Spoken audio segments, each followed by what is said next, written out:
Hey everybody, what's up? I'm bringing you a story from Variety today. Did the Rings of Power fumble its release or just set itself up for success in Season 2? An investigation. Oh my goodness. What an absurd title. Did it fumble its release? Yeah, I think so. Is that really in question? Of all the possible outcomes facing Amazon's Lord of the Rings Rings of Power, the one I didn't see coming is that I'd end up feeling a need to defend it. Really? Really? You okay. Why do you want to defend it? Basically everything about the show's production, a behemoth corporation spending unfathomable amounts of money on a blatant IP grab for a streaming service on the edge of relevance, represents everything I've come to loathe about the entertainment industry. The age of TV reboots seems almost quaint now, in this era of endless prequels and sequels to spin-offs of franchises. As the most expensive television series of all time, The Rings of Power should by all rights be enemy number one. And yet, on the eve of its first season coming to a close, all I can muster is a petty sort of confusion that the series isn't half the pop culture monster it once promised to be. The show's good, I keep yelling at no one in particular. Morvid Clark's Galadriel rules!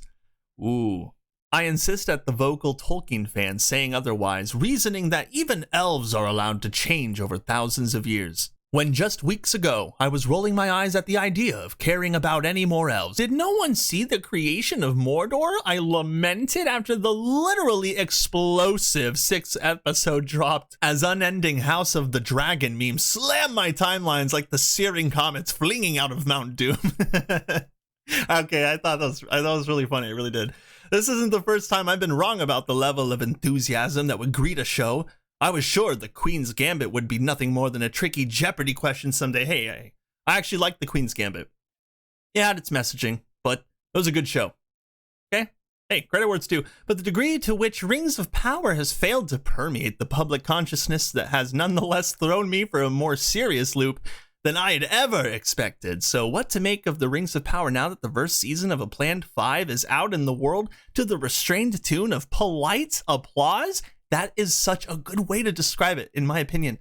That's really nice. Polite applause. Everyone's just being nice. You know, Ryan Condal for House of the Dragon, he's being polite. All the fans and super fans and the people they interviewed and everything, they're praising, yeah, it's great, yeah. Deep down, they probably hate it. Okay? But they're giving it all the praise they can because reasons. Looking back, there are a few factors to point to for the muted reception. For one, the first 2 episodes making up the premiere were unavoidably but unfortunately heavier on exposition than action. For another, that pattern held up until the aforementioned 6th episode, by which point the show might have already lost enough of its intended audience to make a real difference. Now, I don't think the exposition was a problem. I think that all the exposition was just not really existent. Everyone just kind of expected you to know everything. There was a lot of standing around and talking.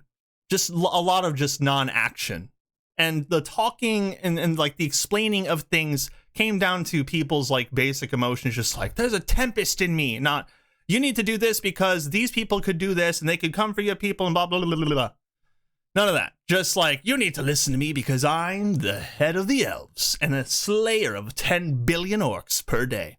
Week to week, the Rings of Power was serving up enough Tolkien tidbits and gold-spun lore to keep diehards interested, but perhaps was moving slowly enough that anyone else grew impatient with the story, let alone Amazon Prime's improved but still finicky interface. Episodes dropping on Fridays at midnight also might have contributed to the relative lack of social media discourse that House of the Dragon enjoys every Sunday night on HBO, though Amazon admittedly has a harder nut to crack on that front with its far more global rollout strategy. Typically, I'm not one to advocate for this sort of the first season is basically the pilot episode, and then every episode after that is basically the pilot episode until the very end, which is also a pilot episode, and it doesn't get anywhere.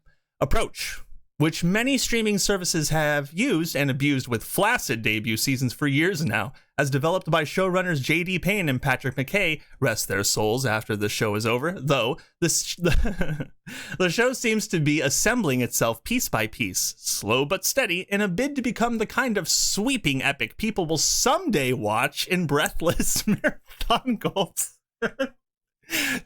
He's like, one day they'll enjoy it It picks up in season 3, guys. It really picks up in season 3. I'm sure Amazon would love it if their hundreds of millions of dollars had resulted in the kind of inescapable social media chatter or deep Reddit dives that House of the Dragon has been generating. However, there's a decent chance that, at least narratively, the Rings of Power could win the long game anyway. I don't think so. I don't think it stands a chance because everyone's just waiting for season 2 to be made and to come out so they can destroy it with their words.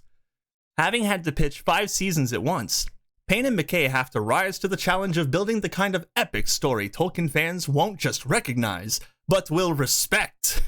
Because right now, no respect at all. Given how many characters, timelines, and corners of the world the Rings of Power is currently juggling, it's inevitable that its initial outings would be heavy on the exposition as they set the stage for the immense battles to come. I'd say this article is just a little bit heavy on the exposition if I could just throw my opinion out there, but that's just me. There is, of course, every chance that the show will not live up to its ambitions going forward and will instead collapse under the weight of them. And I think that's true. I think it already has. I think it did in the first couple of episodes, personally. The season finale can and should include some real answers to the show's most burning questions. Where is Sauron? What's up with the stranger? Do these mysteries have the same answer? Will Galadriel ever be nice? Will Galadriel and Halbrand ever get together? Will she then have to form a love triangle between him and her husband?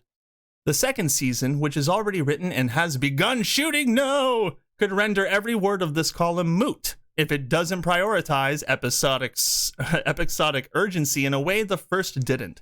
But in surveying the evidence of how season 1 unfolded, I nonetheless will hold out hope that its better instincts will win out. You know, I feel for you, writer. I do. And I hope that the show ends up as good as you hope it will be, though I have my doubts. And there is good reason for that.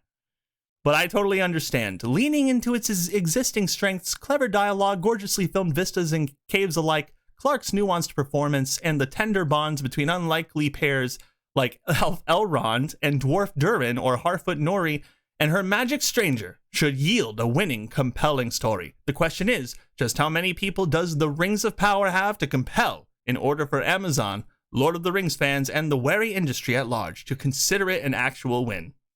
You know what they would have to do? A lot of people have suggested it already, but I think that season 2 should probably just be her waking up from a bad dream. Oh, I can't believe it. I was such a mean elf in this dream I was having. It's a total nightmare. I'm not breaking the fourth wall or anything. And Halbrand comes and he's like, are you okay? Oh, you look like you're just sweating. I heard screaming from across the yard. And she's like, yeah, you had a dream that I was killing so many orcs and all I've ever wanted to be is a diplomat, but these showrunners picked me up and they just ruined me. Thank goodness it was not real. None of it was real. I hope you all have a beautiful day. Like and share this video, subscribe, click that notification bell, and I will see you all next time.